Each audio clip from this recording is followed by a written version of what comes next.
It was supposed to be a simple trip to the corner store, nothing out of the ordinary.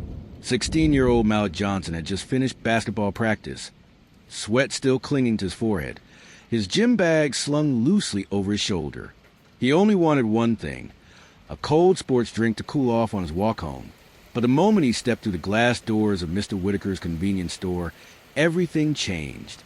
Mr. Whitaker, an older white man with sharp eyes and a permanent scowl, spotted Malik instantly. And to him, Malik wasn't a hard-working student or a respectful young man. To him, Malik was a threat. "Hey, kid," Whitaker barked, his voice dripping with disdain. "We don't want your kind hanging around in here. Go loiter somewhere else." The few customers inside turned to look. Some chuckled nervously. Others averted their eyes. Malik froze, confused. He hadn't done anything wrong. He hadn't even made it past the entrance. "Sir, I just came to buy a drink," Malik said quietly, his voice respectful yet trembling. But Whitaker sneered, stepping closer, puffing his chest. "Save the excuses. I know how you boys operate. You come in here to steal, to cause trouble. Not in my store. Now, get out." The words sliced through Malik like a knife. Humiliation washed over him as whispers spread among the onlookers. His chest tightened, his throat dry, not from practice, but from the sting of being reduced to a stereotype. Malik tried to stand tall. "I have money. I just want to buy a drink." But Whitaker laughed, loud enough for everyone to hear. "Money? From you?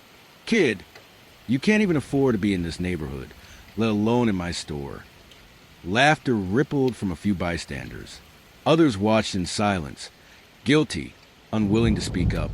Malik's face burned red, his hands clenched around the strap of his gym bag. But he swallowed his anger. His mother always told him, "Don't give them the reaction they want. Keep your dignity." So Malik turned, slowly, quietly, with all the weight of shame pressing on his shoulders. But what he didn't know was that someone else had been watching this entire time. Someone powerful. Someone who would change everything. At the back of the store, half hidden behind a rack of newspapers, stood Mayor Charles Henderson, a tall black man in his late 50s, dressed in a crisp navy suit, his presence commanding even in silence. He had stopped in on his way home from City Hall, hoping to grab a quick snack before dinner, and what he witnessed shook him to his core.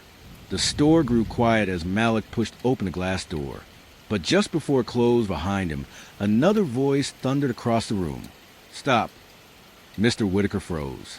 The customers stiffened. Malik turned slowly, confused, his eyes landing on the figure stepping out from behind the counter of snacks. It was the mayor. "Mr. Whitaker," Henderson's voice boomed, firm yet calm.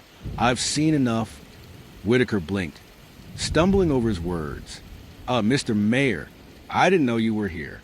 I was just trying to protect my store." "Protect your store?" Henderson cut him off sharply, his eyes blazing. From a child? From a hard-working young man who only wanted to buy a drink? The customers shifted uncomfortably. Some nodded. Others dared not move. Malik's eyes widened. The mayor knew him? No. The mayor was defending him. Whitaker's face flushed red. "With all due respect, sir, you don't know how these kids operate. They come in here." "These kids," Henderson snapped, his voice echoing, "are the backbone of this community. They are our future. And you will not stand here in MY City and degrade them as if their worth is less than anyone else's." The room went silent, dead silent. For once, Whitaker had no comeback.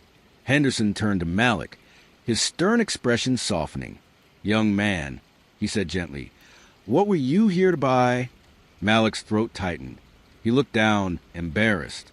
Just a sports drink, sir." The mayor reached into his own pocket, pulled out a crisp bill, and pressed it into Malik's hand. "Then you will buy it, and you will buy it with my money, because you deserve to walk into any store in this city with your head held high." The crowd erupted. Some clapped, others murmured in agreement. Malik blinked back tears. He had never felt so seen, so defended. But Henderson wasn't finished. He turned back to Whitaker, his voice like thunder. Mr. Whitaker, you've not only disrespected this young man, you've disrespected every single person who believes in justice and equality. And I promise you this, there will be consequences. Whitaker's mouth opened, but no words came. He was trapped, cornered by his own hate. Malik clutched the bill tightly in his hand, his heart racing. For the first time that day, he felt hope, justice. But as Henderson guided Malik out of the store, the whispers began again, louder this time. Customers pulling out phones, recording, voices murmuring about protests, lawsuits, investigations. And then, just as Malik and the mayor reached the door, a chilling voice rang out behind them. "You don't know who you're messing with, Henderson." Whitaker's tone had changed. Gone was the nervous stutter. Now his voice was low, dangerous. He leaned across the counter, eyes narrowing, a sinister smirk curling his lips. "This isn't over. Not by a long shot." The mayor paused. The crowd stiffened. Malik's chest tightened. Because in Whitaker's eyes, there wasn't fear anymore. There was something darker, something planned. And that's when it hit Malik. This was bigger than a single drink, bigger than humiliation. He and the mayor had just ignited a battle far greater than they could imagine. The news spread faster than wildfire. By the next morning, clips of Mayor Henderson standing up for Malik were everywhere, on social media, on the local news, whispered about in schools and workplaces. The city was buzzing with one question. Had the mayor finally taken a stand against everyday racism? Malik couldn't believe it. He woke up to hundreds of messages from classmates, neighbors, even people he barely knew. "You're brave, bro." Finally, someone stood up. "Keep your head up, Malik. You're an inspiration." But while Malik felt the warmth of support, Mr. Whitaker was boiling with rage. His store, once steady with regular customers, now sat half empty. People boycotted. Signs appeared outside. Justice for Malik. And the hate. Whitaker paced inside the store, slamming his fists on the counter. "They're destroying me," he muttered, his face twisted with anger. And then he picked up the phone. Not to apologize, not to make things right, but to call in a favor from a powerful friend. That friend was Councilman Richard Hale, a wealthy white politician with slick-back silver hair, known for his backroom deals and his disdain for Mayor Henderson's leadership. Hale owed Whitaker favors, and he saw this as an opportunity to strike. "Don't worry, Tom," Hale said smoothly over the phone. "We'll handle this. Henderson thinks he's untouchable, but he just handed us the rope to hang him with." Meanwhile, Malik sat at the dinner table with his mom and the mayor. Henderson had stopped by after work, checking in not just as the city's leader, but as a man who genuinely cared about Malik's well-being. "Son," Henderson said, his deep voice calm but steady, "what happened to you wasn't just about you. It's about every young person who's been silenced, humiliated, or turned away because of prejudice. We can't let that stand." Malik's mom, Tanya, nodded firmly.